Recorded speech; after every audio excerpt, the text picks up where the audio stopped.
Narito ang lahat ng iyong mga pangontra! Maraming salamat ho, Ma'am Pekwing. Wag na pekwing. Pek na lang. Pek? Pek. Pek. Pek. Una! Ito. Ito ang unang pangontra.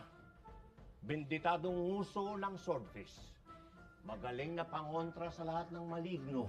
Lalo na sa aswang! Ma'am Pek, effective po ba talaga yan? Tinatanong mo kung effective?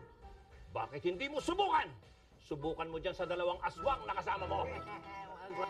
Hindi ho, mga aswang yan. Mukha lang mga aswang. Opo. Sorry. Pasensya na. Pangalawa, ang benditadong buntot ng pagi. Mabisang panglipol sa lahat ng aswang!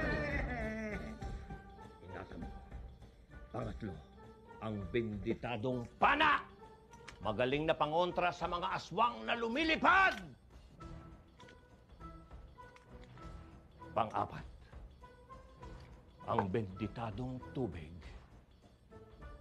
Pag ito'y pinahid nyo sa katawan nyo, hindi maaamoy ng mga aswang kung nasan kayo. Benditadong tubig. At siyempre pa, ang baril na may benditadong bala. Alam mo naman siguro ang paggamit nito. Opo. Baka namang gamitin mo pansaksak to. Hindi ho. Baril to. Buti na yung malinaw.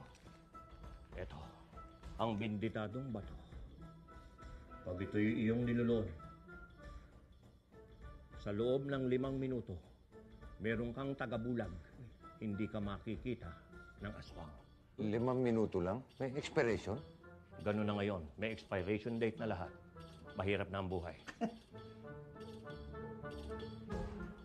At nais ko lang sabihin sa inyo, isang babala. Huwag na huwag kang tititig at titingin ng diretso sa mga mata ng aswang. Bakit ho, Ma'am Pek? Sapagkat karamihan sa mga aswang ay may soray! Ingat lang. Mahirap na. At siya nga pala, bago ko malimutan, ipapagamit ko sa inyo ang aking van, ang aking coaster. Wow. Si Ma'am Pek may pa-coaster pa. Salamat po. Ganyan na ngayon. Package na.